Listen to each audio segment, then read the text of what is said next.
मैं सावित्री देवी हूँ। और राहुल की नई नई शादी हुई थी पूजा से। मैं बहुत हंसमुख और नटखट हूँ। बहुरिया, तुम्हारी सास बड़ी तेज है। अरे सुबह मुर्गा बोले न बोले तुमका जरूर जगा देंगी। चाय है कि दाल का पानी? सासू माँ उतनी डरावनी नहीं जितना मोहल्ले वाली चाचियां बता रही थी। आखिर ई बक्से में है का? राहुल को माँ और बाप दोनों का प्यार देना। आज की कहानी है एक ऐसी सास और बहू की जिनका रिश्ता शुरू तो हुआ था तकरार, शक और हंसी मजाक से, लेकिन धीरे धीरे वही रिश्ता बदल गया अपनापन, प्यार और समझ में। ये कहानी है सासू माँ का रहस्य। एक छोटे से शहर में सावित्री देवी नाम की एक सासू माँ रहती थी। पूरा मोहल्ला उनसे थोड़ा डरता भी था और उनकी चर्चा भी खूब करता था। उनका एक बेटा था राहुल, और राहुल की नई नई शादी हुई थी पूजा से। पूजा हंसमुख थी, नटखट थी और दिल की बहुत साफ थी, लेकिन उसे क्या पता था कि ससुराल में उसका सामना एक ऐसे रहस्य से होने वाला है जो उसकी पूरी सोच बदल देगा। शादी के दूसरे ही दिन मोहल्ले की कुछ औरतें नई बहू पूजा के पास आ पहुंची। देखो बहुरिया, तुम्हारी सास बड़ी तेज है। अरे सुबह मुर्गा बोले न बोले तुमका जरूर जगा देंगी। और सुनो, उनके कमरे में एक पुरान लोहे का बक्सा है, उसमें कुछ न कुछ बड़ा राज जरूर छिपा है। हे भगवान, हम ब्याह करके आए हैं या किसी रहस्य वाली हवेली में? अगली सुबह अभी अंधेरा पूरा छंटा भी नहीं था कि अचानक घर में तेज आवाज गूंजी। बहू, अरे बहू, उठ गई का? पूजा हड़बड़ाकर उठ बैठी, बाल बिखरे हुए, आंखें आधी बंद और चेहरे पर ऐसा भाव जैसे अभी सपना अधूरा ही रह गया हो। जी मम्मी जी। तो चलो पहले चाय बना लो, घर में सबके उठने से पहले काम निपट जाना चाहिए। पूजा नींद में ही रसोई में पहुंची। पहली बार ससुराल में चाय बना रही थी, लेकिन आधी नींद में उससे बड़ी भारी गलती हो गई। उसने चीनी की जगह नमक डाल दिया। जब सावित्री देवी ने पहला घूंट लिया तो उनका चेहरा ऐसा बन गया जैसे किसी ने नींबू में करेला पीसकर मिला दिया हो।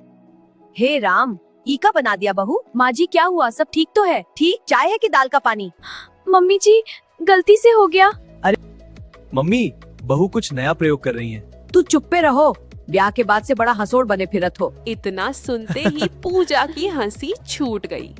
थोड़ी देर बाद सावित्री देवी के होठों पर भी हल्की मुस्कान आ गई और पूजा ने पहली बार सोचा, लगता है सासू माँ उतनी डरावनी नहीं जितना मोहल्ले वाली चाचियां बता रही थी। दिन बीतने लगे। पूजा घर के काम सीखने लगी। सावित्री देवी भी कभी डांटती, कभी समझाती, कभी कभी बिना बोले मदद भी कर देती। लेकिन तभी पूजा ने एक अजीब बात नोटिस की। रोज दोपहर में सावित्री देवी अपने कमरे का दरवाजा बंद कर लेती, उस पुराने लोहे के बक्से को खोलती और थोड़ी देर बाद आंखें पोंछते हुए बाहर आती। अब पूजा का मन बेचैन रहने लगा। आखिर ई बक्से में है का? कहीं गहना गुड़िया तो नहीं, या हमरी शिकायतन की कोई कॉपी? सुनत हो, एक बात पूछे? हाँ पूछो।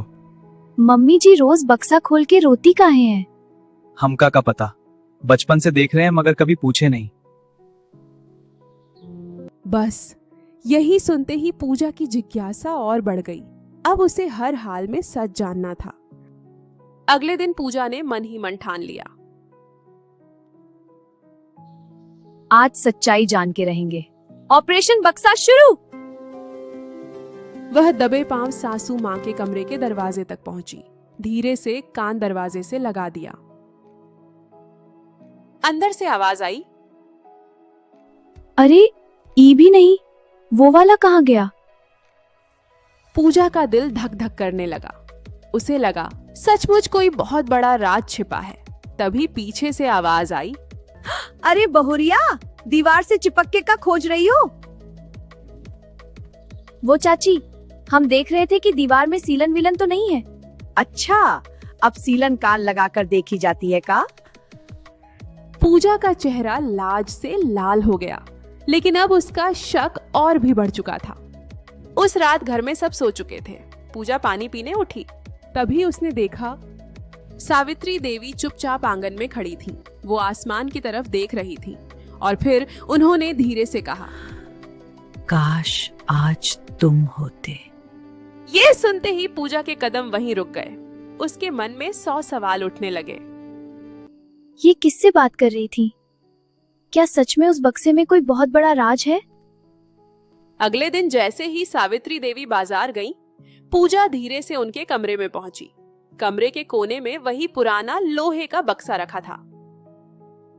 पूजा के हाथ कांप रहे थे, दिल जोर जोर से धड़क रहा था। उसने धीरे से बक्सा खोला, लेकिन बक्से में न सोना था, न चांदी, न कोई खुफिया कागज, न कोई राजदार वसीयत।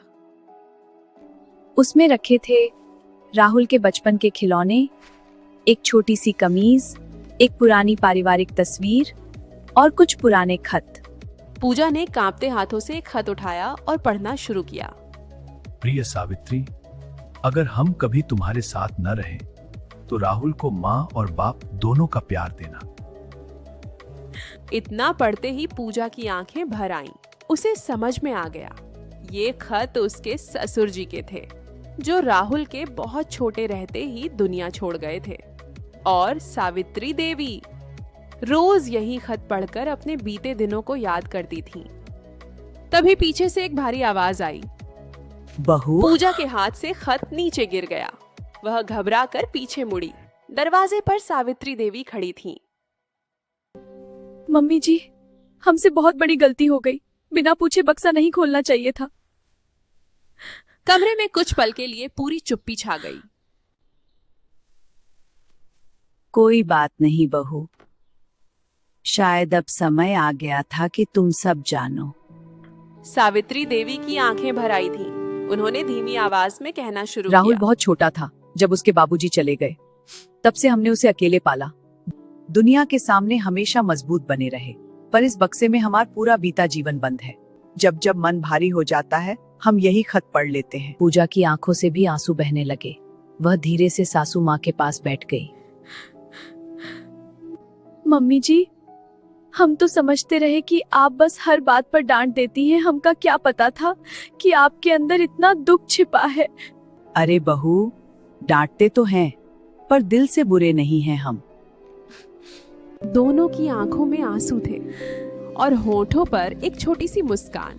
उसी पल सास और बहू के बीच की दीवार टूट गई। उस शाम पूजा ने अपने हाथ से सावित्री देवी का मनपसंद खाना बनाया, और इस बार चाय में नमक नहीं, सही वाली चीनी थी। मम्मी जी, अब से आप अकेली नहीं हैं। सच? फिर कल से सुबह 5 बजे बिना बोले उठ जाइयो। अरे मम्मी जी, इतना भी भावुक होने की जरूरत नहीं है। दोनों हंस पड़ी। तभी राहुल भी वहां आ गया। वाह, अब तो घर में सास बहू कम, कॉमेडी जोड़ी ज्यादा लग रही है। धीरे धीरे घर का माहौल बदलने लगा। अब सावित्री देवी पूजा को सिर्फ बहू नहीं, बेटी की तरह मानने लगी। और पूजा ने भी समझ लिया कि हर कड़क इंसान के पीछे कभी कभी बहुत गहरा दर्द छिपा होता है। कुछ दिन बाद पूजा ने उस पुराने बक्से के लिए एक सुंदर कपड़ा सिल दिया और उसके ऊपर एक छोटी सी पर्ची रख दी। जब सावित्री देवी ने वह पर्ची पढ़ी तो उनकी आंखें फिर भर आईं।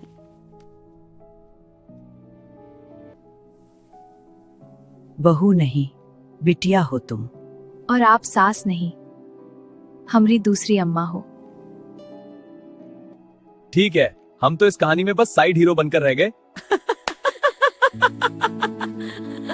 तीनों जोर से हंस पड़े और उसी हंसी के साथ उस घर में एक नया रिश्ता जन्म ले चुका था। मॉरल ऑफ द स्टोरी, कई बार जो इंसान बाहर से सख्त लगता है, उसके अंदर बहुत गहरा दर्द छिपा होता है। रिश्ते शक से नहीं, समझ और प्यार से मजबूत बनते हैं।